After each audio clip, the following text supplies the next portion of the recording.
So design patterns are great. They help us build maintainable, extensible, and reusable objects. However, sometimes they get misused. Here's an example. You've got this guy over here. His name is John Smith. He's a fairly arrogant developer. You've probably seen him in my other courses.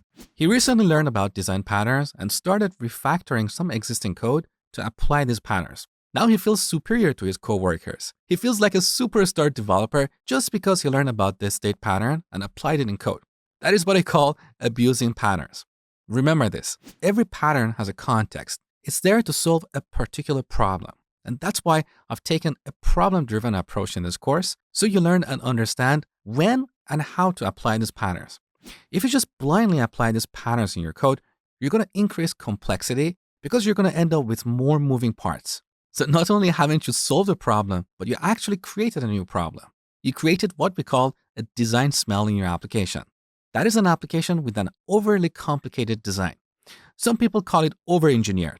I don't like to use that term because a real engineer always tries to understand a problem first, and then they think of various solutions and pick the one that best fits the problem.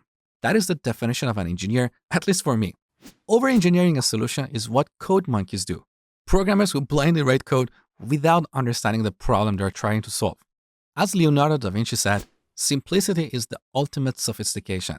So keep things simple and pragmatic. Don't blindly apply these design patterns without understanding the problem you're trying to solve. Next, I'm going to show you a real example of abusing the state pattern.